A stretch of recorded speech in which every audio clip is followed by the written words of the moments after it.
Mentally, I went from this professional athlete to like basically decrepit overnight, and I just didn't know how to cope with that. At 27, I was mentally, physically, and spiritually broken, and I had just had a career-ending arm injury a few years before that, to pitching for the Boston Red Sox in my second professional season. And after that injury, I felt like I lost my self-worth and I lost my purpose and my identity, and I fell into addiction. And then I was diagnosed with this medulloblastoma. It was slightly smaller than a tennis ball, my cerebellum, back part of my brain here. And after that, I was just at rock bottom. I just didn't know how to live at that point. And what a difference 10 years it makes. For the first time in my life, I'm present. I have a lot of things going.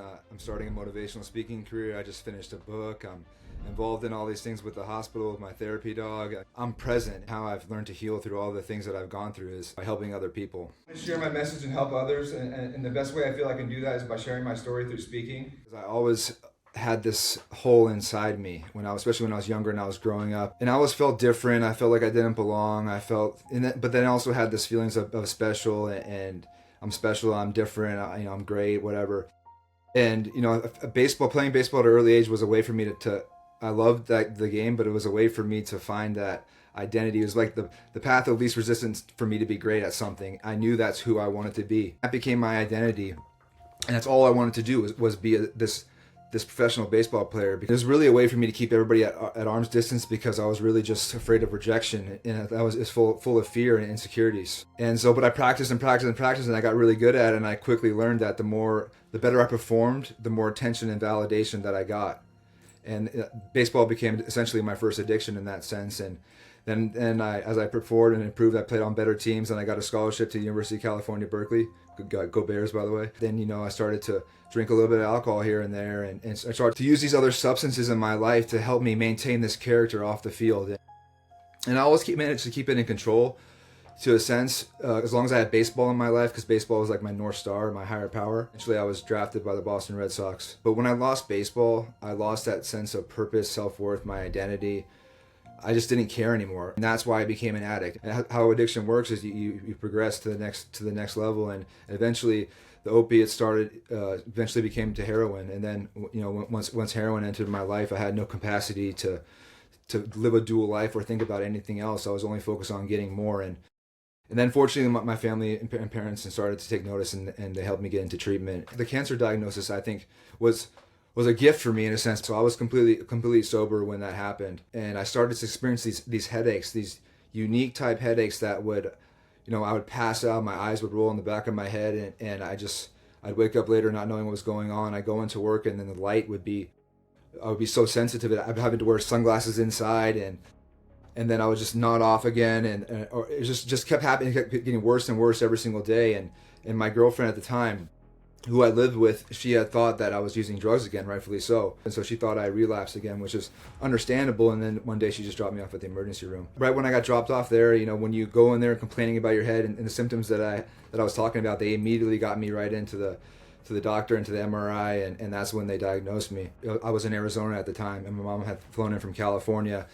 And I remember that this is the first time when the doctor's sharing everything with me. He's going over on his whiteboard behind me all these percentages that I have to live, all the percentages for this and the percentages for that, and explaining everything to me, and just in this language that I don't understand right at the time. My thought wasn't about my percentages of my life or what I was only thinking about the drugs that I was going to get now, because I knew that I was going to get some really strong drugs, and I'm going to get through this. What an insane thought to have, because I was dead on the inside, and I was just hollow and spiritually broken, and I just didn't care, and I just wanted something to numb me from it and just to get on with it. Medulloblastoma is more common in children. They had to revert to the pediatric treatment stuff. They had to give me some things there that I guess were pretty nasty to side effects, but they had to do what they had to do to save my life, basically. It is mostly a blur for me. I think there's a couple things that I do remember. The worst parts was they had to do something called like a ventricle drain of some sorts with my spinal fluid, basically, where they had to take a saw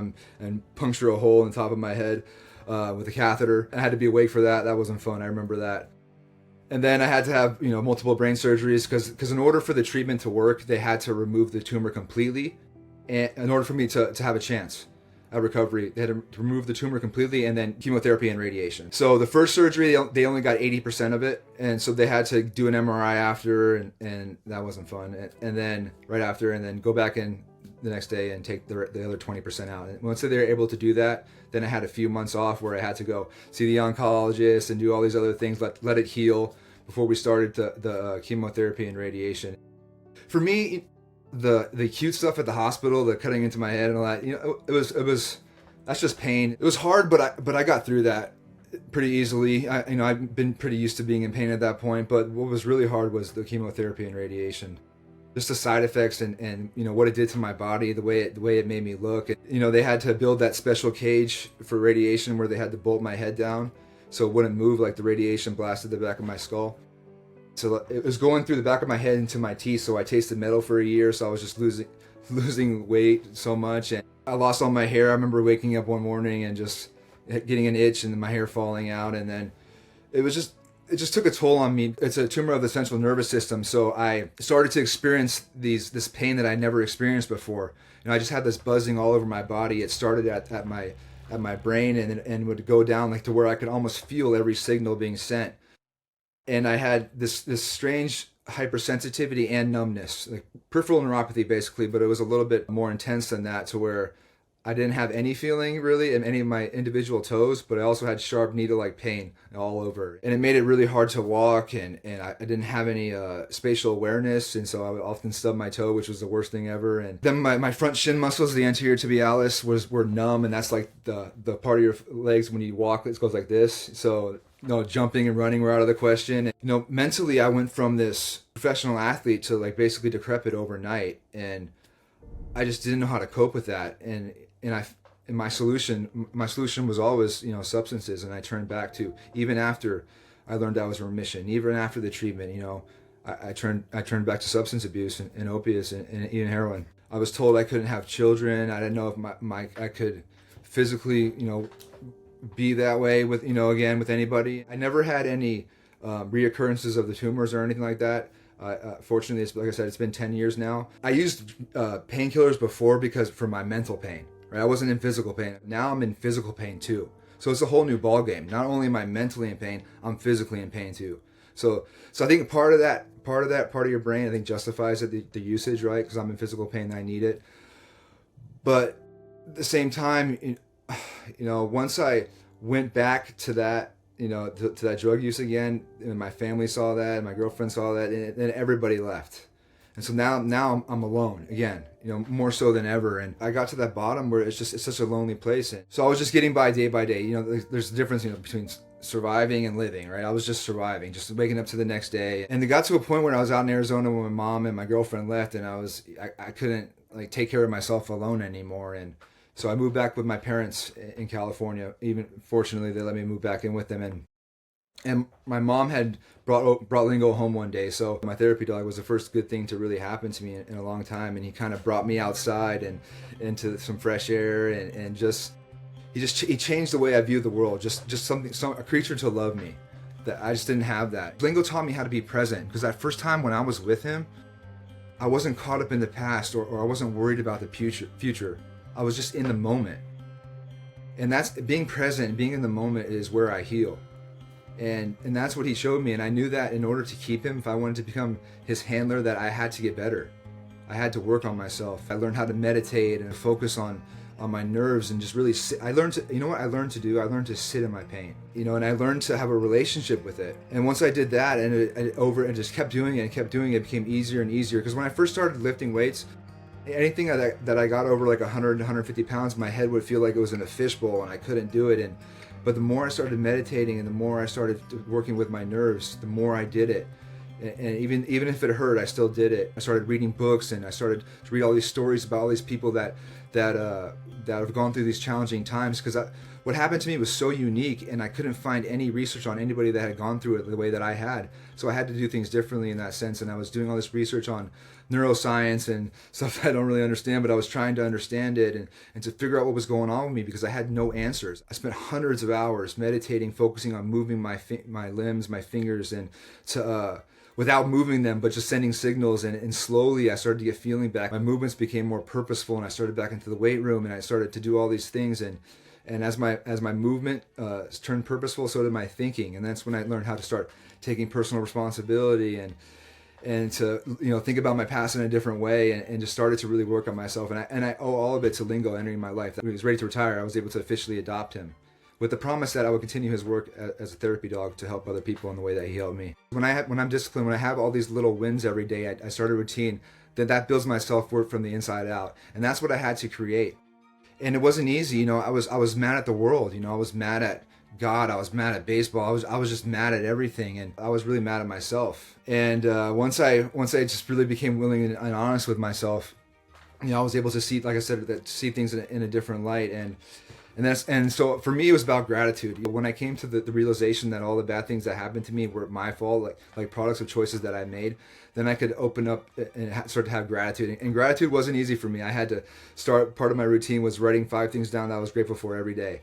And at first, you know, even finding 5 things was hard. And slowly, you know, I just can keep going on and on what I'm grateful for. But one of the biggest things is managing my pain.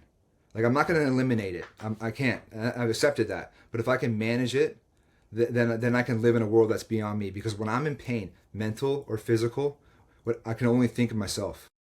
I can only think about but when I can manage it, and then I can think about other people, and that's the biggest thing for me, is how do I get into a world that's beyond me, right? Because when I just focus on me, that's my problem is. But when I'm outside of me, I listen to suggestions. I get these ideas from other people. I can learn something from everybody, and that's just when my life changes. I don't know everything anymore, right?